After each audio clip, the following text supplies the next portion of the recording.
करते हुए तथागत बुद्ध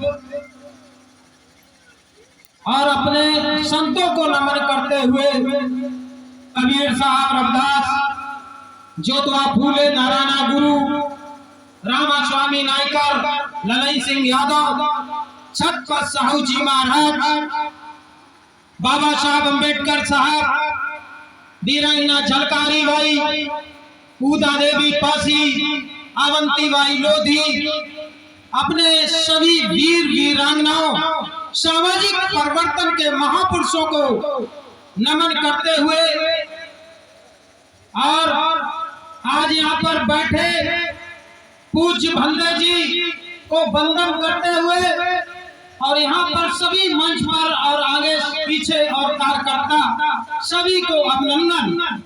आज जो आप लोगों ने कार्यक्रम रखा,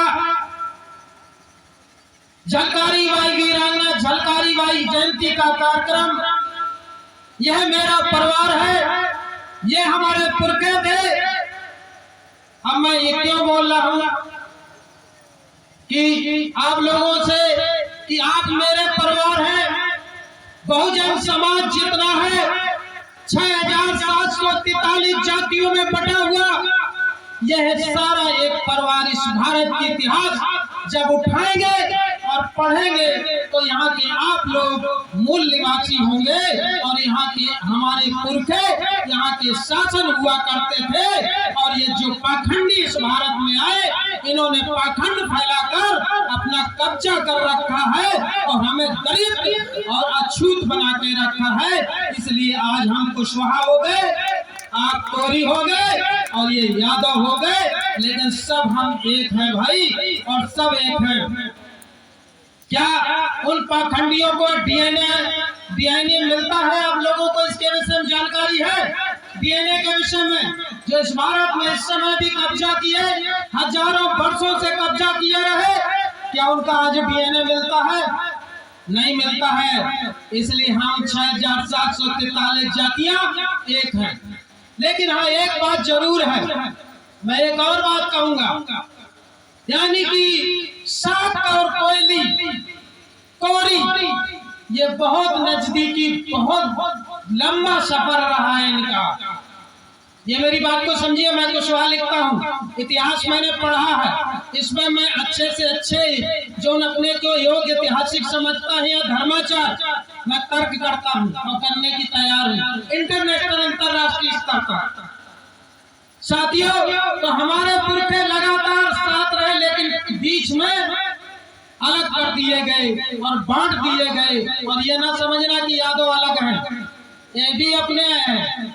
और आप यादव बैठे हैं यहाँ पर, आप लोगों को एक और पर्चा अपना दे दूं कि पेरियार ललई सिंह यादव की जयंती की शुरुआत सबसे पहले अगर किसी ने की थी तो मैं ही, कमलेश कुशवाहा।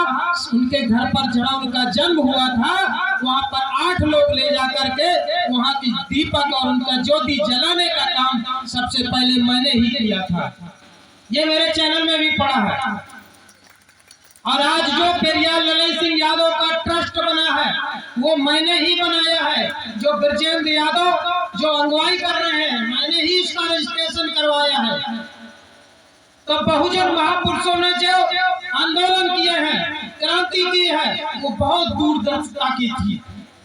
आज हालांकि झलकारी बाई की जयंती हम लोग मना रहे हैं, इनके विषय पे चर्चा होनी चाहिए, लेकिन वास्तव में आज की कंडीशन पर भी चर्चा होनी जरूरी है। 100 में 90 शोषित है, शोषित तो न ललकारा है, धन धरती और राजपाट में 90 भाग हमारा है। यह आंदोलनकारी को जिसने बाबू जगदेव प्रसाद कहते हैं, लेकिन इन्होंने बिहार में यह नारा दिया था। आज यही कंडीशन चल रही है।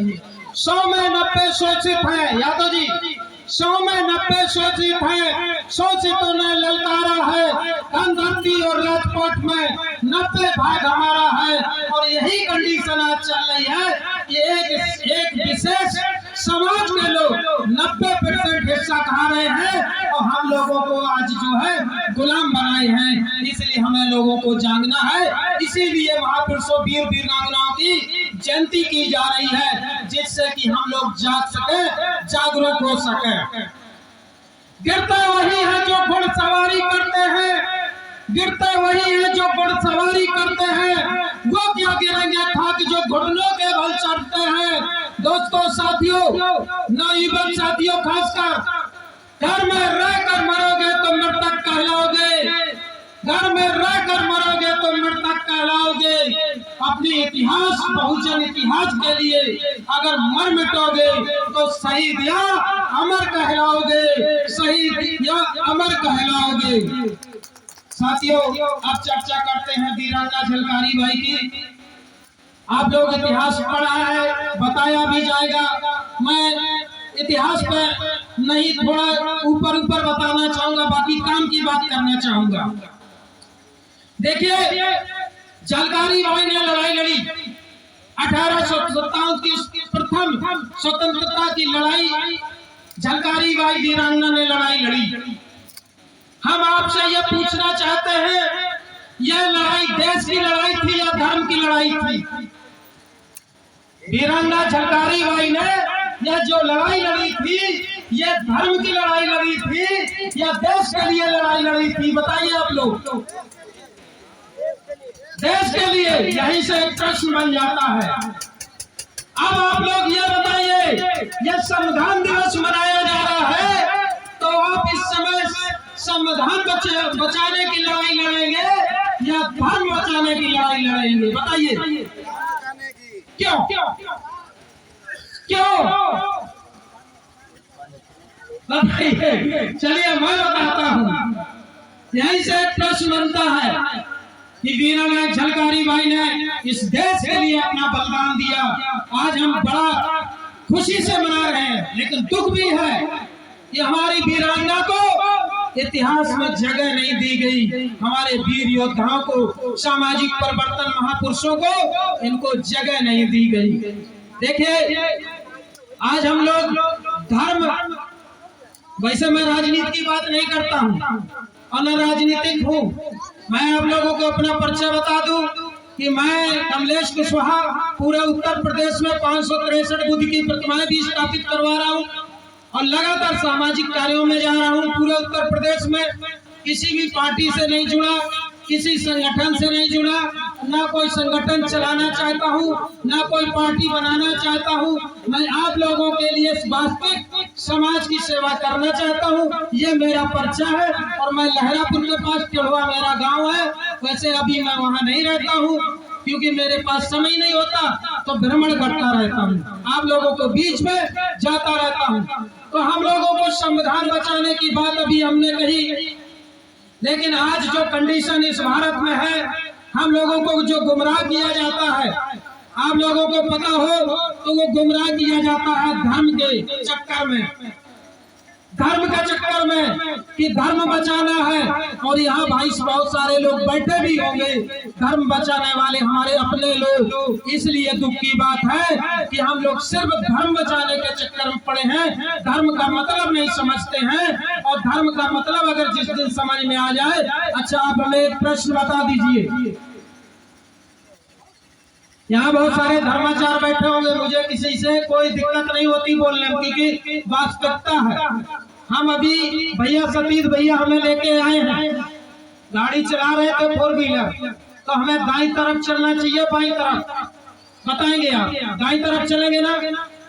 दाईं तरफ। और अगर बाईं तरफ चल गए तो गलत हो जाएगा। ये हमें संविधान ने बताया या फिर धर्म के ग्रंथों में बताया? बताइए आप लोग। संविधान में।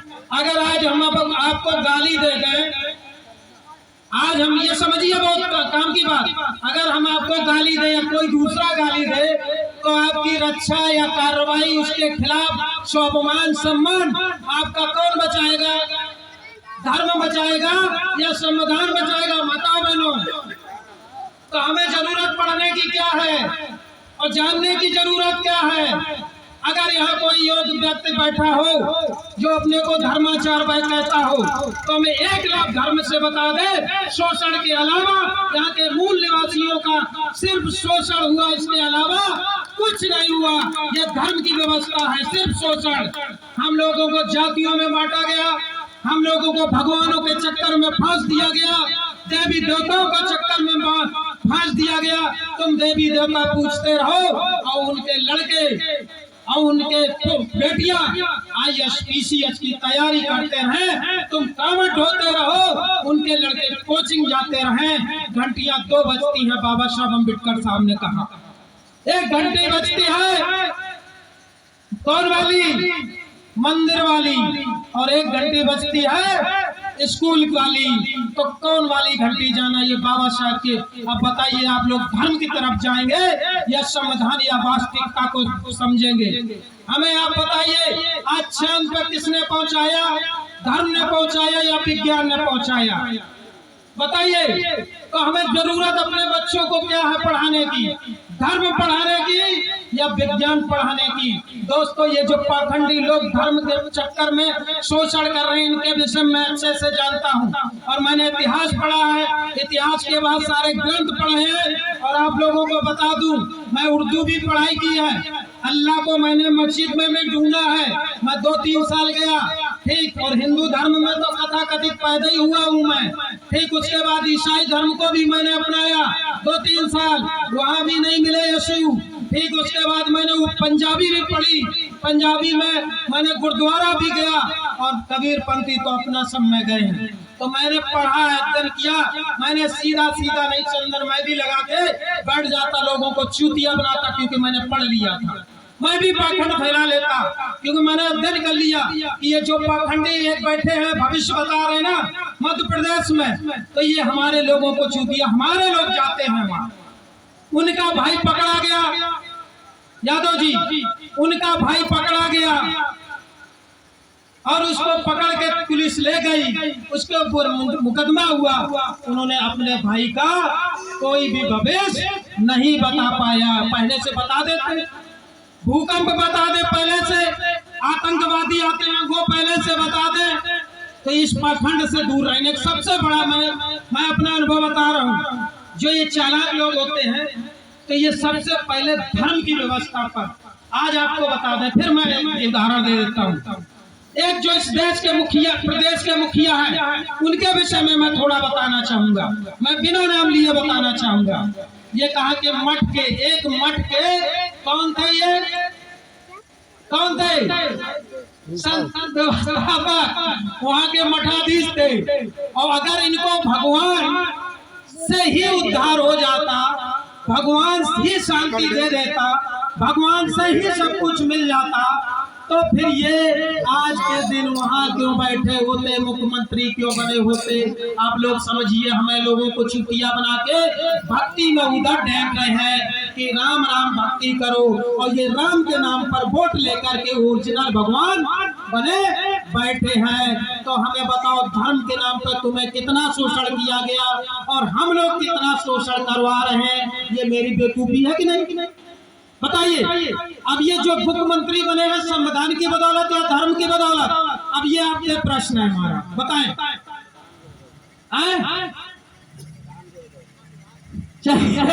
दोनों चीजों से हम लोगों को धर्म के नाम से बेवकूफ बनाया और वोट ले लिया, और संविधान की ताकत से मुख्यमंत्री बन गए।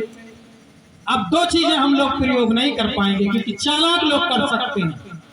ये बात को समझिएगा, मैं तर्क संगत, हालांकि मैं बोलने आया था इतिहास पर, लेकिन जरूरत मुझे समझ में आई। आज भारत में बहुत सारी ऐसी व्यवस्थाएं हैं जिससे हम लोग नहीं, क्योंकि हम लोग क्यों आए हैं? इसलिए नहीं कि झलकारी बाई की जयंती मना बस आज के बाद भूल जाए, हम इनसे प्रेरणा लेने आए हैं। आज हमारी 2 बहनें यहाँ बैठी हैं और एक एथलेट्स भी रही है, रेसर साथ रही है, और ये बहन बैठी है और इन्होंने नाम अपना कमाया है। यहाँ पर बैठ के इन्होंने कुछ किया, इसलिए इनको सम्मान मिल रहा है। तो ऐसा नहीं यहाँ नहीं बहनें कर सकती हैं, और यहाँ हमारे बैठे हुए नवयुवक साथी नहीं कर सकते हैं। हर व्यक्ति के पास एक योग्यता और काबिलियत होती है, उसको निखारने की जरूरत है। आप लोग निखारिए, आप भी बनिए, आप भी कुछ करिए, इस देश के लिए कुछ करिए। अगर वीरांगना झलकारी बाई करके गई तो आप में भी है, आपका इन्हीं का खून आप में दौड़ रहा है। लेकिन आप लोग अगर नहीं कर पा रहे तो ये दुख की बात है। सिर्फ जयंती मनाने से कुछ भला होने वाला नहीं है। आप भी क्रांतिकारी और आंदोलन करिए, क्योंकि इस देश में आज भी जरूरत है। अंग्रेज तो चले गए लेकिन गुलामी नहीं छोड़ गए आज भी। ध्यान रखना मेरी बात को। ये जो 6743 जातियों में हम लोग बटे हैं ना, ये गुलामी की जंजीरियां हैं। गुलाम आज भी हम लोग हैं और एक जात विशेष के लोग बनाए हैं और वो पाखंड फैला के बनाए हैं। आज लगभग 700 जज हाई कोर्ट सुप्रीम कोर्ट में हैं, लेकिन 550 अकेले हुए विशेष जात के हैं। तुम्हें ढोने को कहते हैं कामत ढो और मंदिर ढो, और उसके बाद अभी राम मंदिर ट्रस्ट बना। इसके विषय में बता देता हूँ। बताइए, हम लोग ढो रहे हैं, धर्म को ढो रहे हैं।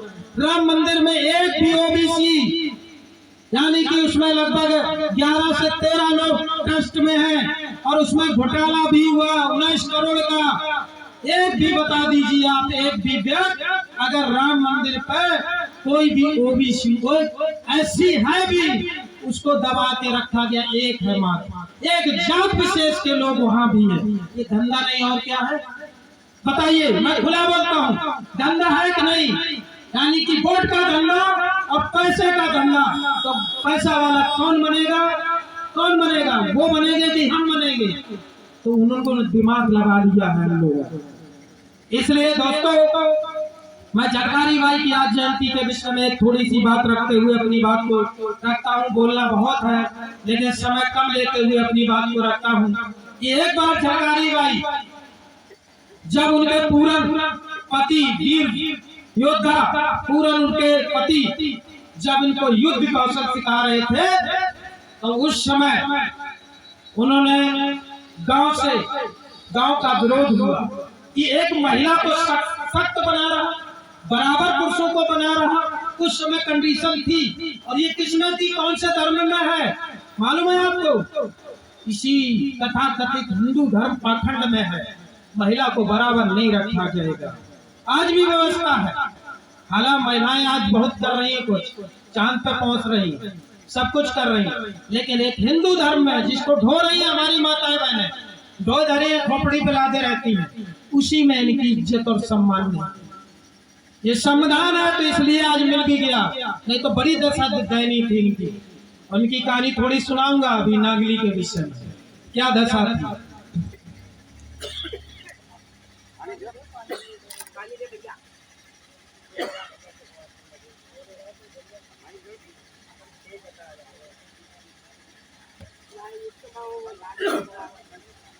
तो वीरांगना झलकारी बाई जब युद्ध कौशल में अपना दिखा रही थी, तो गांव के लोग विरोध करने लगे, कहने लगे महिला को बराबर बना रहे, महिला को बराबर स्तर पर ला रहे। तो उनको गांव से बाहर निकाल दिया।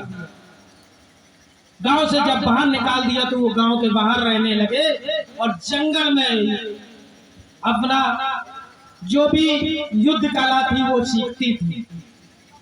अब जंगल में पाखंडियों ने क्या किया? देखिए, मैं इतिहास की बात बता रहा हूँ, इसलिए मैं इससे पढ़ा है, अध्ययन किया, इसलिए मैं बोलता हूँ सच्चाई को, कि इतिहास की बात बता रहा हूँ, मैं झूठ नहीं बोल रहा हूँ।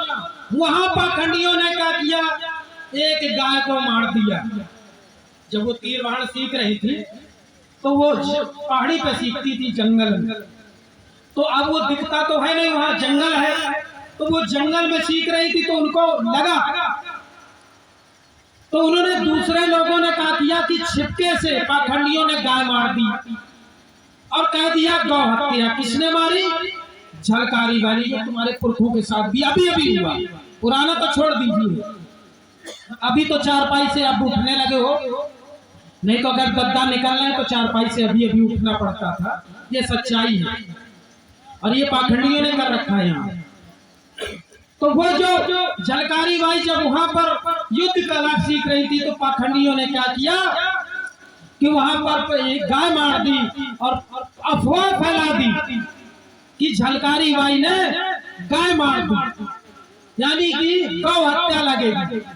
ये बात रानी लक्ष्मीबाई को पहुंची, तो उन्होंने बात रखी, वहां के लोग गए तो कहा भाई हमसे तो मरी नहीं, लेकिन फिर भी गौदान क्या होता है, गौ भोज क्या खिलाया जाता हम तो नहीं जानते, हम बचपन से ये नहीं जानते, हमारे यहाँ ये नहीं कुछ करते हैं। तो उनको भी ये करना पड़ा। पाखंडियों ने उनको भी कमजोर किया। जिसने बताओ देश को स्वतंत्र किया, देश के लिए लड़ाई लड़ी, देश के लिए क्रांति की, यानी कि उनके पति जब वे शहीद हुए, सोचने वाली बात है माताओं बहनों। आज महिलाएं हमारी कोई बात छोटी सी घटना होती रोने लगती। उनके पति जिस समय शहीद हुए थे उस समय में उन्होंने एक बार देखा था और अपने युद्ध में लग गई, क्योंकि जान गई थी कि मेरे पति अब नहीं रहे, मृत्यु हो गई। लेकिन वो अगर महिला, यहाँ की आज महिलाएं, भारत की महिलाएं जिस धर्म की व्यवस्था में है वहाँ धर्म में ऐसा बना दिया कमजोर, ऐसा पाखंड फैला दिया कि नहीं तुम बहुत कमजोर है, सिर्फ तुम आंसू डालने के अलावा कुछ नहीं कर सकती हो, पति ही श्रेष्ठ है, तुम कुछ कर ही नहीं सकते हो, पति अगर मर गया तो तुम बस रोती रहो, मस्तक फोड़ती रहो, कुछ ना करने लायक रहो। इसलिए ये धर्म में कमजोर किया गया हमें।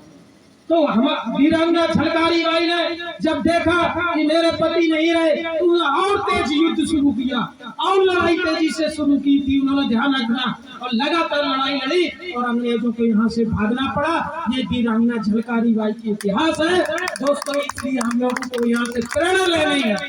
हम लोगों से यहाँ इसलिए नहीं किया कि सिर्फ हम लोग ये बात करें और काम खत्म। हमें यहाँ से प्रेरणा लेनी है कि इन्होंने क्या किया है।